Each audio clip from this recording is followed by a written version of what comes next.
श्री राम नाम मंत्र की महिमा। श्री रामदास जी कहते हैं, हे शिष्य, रामचंद्र जी के वरदान से ही स्त्रियां रामा कहलाती हैं।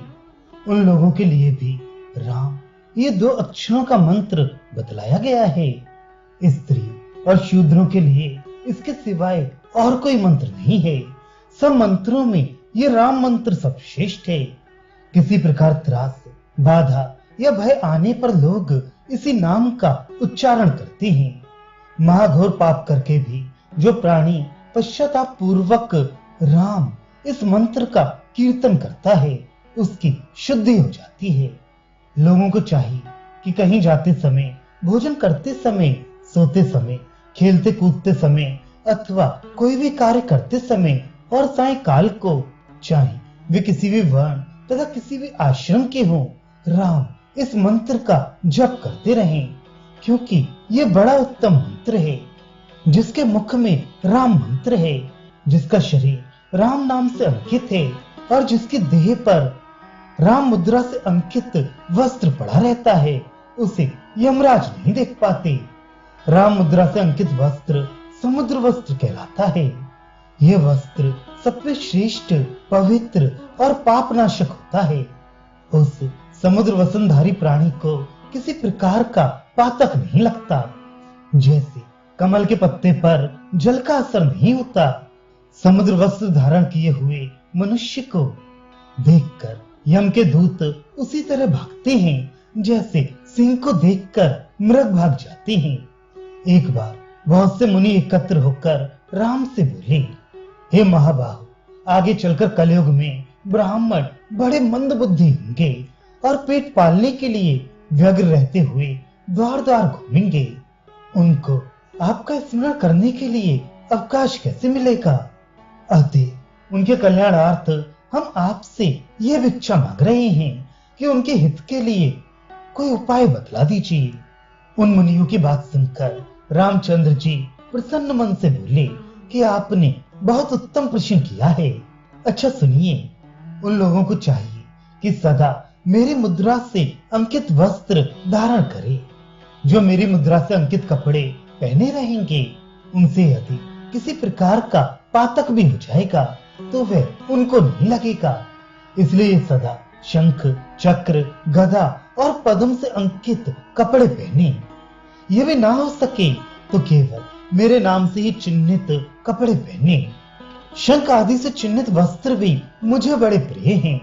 राम मुद्रा से अंकित वस्त्र मुझे प्रसन्न करते हैं। इसलिए लोगों को चाहिए कि स्नान करके ऐसे ही कपड़े पहने और जप के समय इसके लिए विशेष ध्यान रखें। मलमूत्र त्यागते समय, बिछौने पर, खेलते समय, अपवित्र अवस्था में, किसी कुटुंबी के मरने पर, बाजार में, राजसभा में, रास्ते में और दुर्जनों के संसर्ग में इस मुद्रा वस्त्र को कभी भी न पहने। भोजन करते समय और स्त्री के साथ विहार करते समय भी इसे न पहने। स्नान करने के अनंतर, व्रत में, तीर्थ में, पूजा करते समय, श्राद्ध करते समय, होम, दान, जप आदि करते समय, चांद्रायण आदि व्रत में, नित्य कर्म करते समय, काम्य कर्म में, कोई नैमित्तिक कर्म करते समय और तपस्या करते समय मेरी मुद्रा से अंकित वस्त्र अवश्य पहनना चाहिए। हे मुनीश्वर, ये बात बिल्कुल सत्य है कि मेरी मुद्रा से अंकित वस्त्र पहनने वालों को मैं स्वयं मुक्ति देता हूँ। इस प्रकार राम की बात सुनकर वे सब बहुत प्रसन्न हुए और राम से आज्ञा लेकर अपने अपने आश्रमों को चले गए। इसलिए लोगों को चाहिए कि हमेशा राम मुद्रा से अंकित कपड़े पहने और राम इन 2 अक्षर के मंत्र का जप करें। गोपी चंदन से राम मुद्रा धारण करें। इससे श्री रामचंद्र जी प्रसन्न होंगे। संसार में मनुष्यों को चाहिए कि सदा रामचंद्र जी की पूजा करें और प्रयत्न करके राम तीर्थ में स्नान करें। सर्वदा इस आनंद रामायण का पाठ करते हुए जन्म और मृत्यु का दुख दूर करने वाले रामचंद्र जी का ध्यान करते रहें। उन्हीं की स्तुति करें और उन्हीं का गुणानुवाद गाएं। कहने का भाव यह है कि रामचंद्र के भजन के सिवाय कोई और काम ना करें। पहले हनुमत कवच का पाठ करके श्री राम कवच का पाठ किया करें।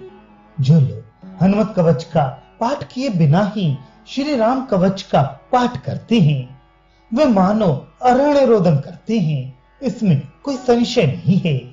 सब स्तोत्रों में उत्तम तथा सब प्रकार के भय का निवारण करने वाले श्री राम कवच का पाठ सांसारिक मनुष्यों को अवश्य करना चाहिए। विष्णुदास ने कहा, हे गुरु, हम आपके मुख से हनुमत कवच और राम कवच सुनना चाहते हैं, मेरे ऊपर कृपा करके वो बतलाइए। रामदास ने कहा, हे वत्स, तुमने बहुत अच्छा प्रश्न किया है। मैं हनुमत कवच और राम कवच इन दोनों कवचों को कहूंगा, तुम सावधान होकर सुनो।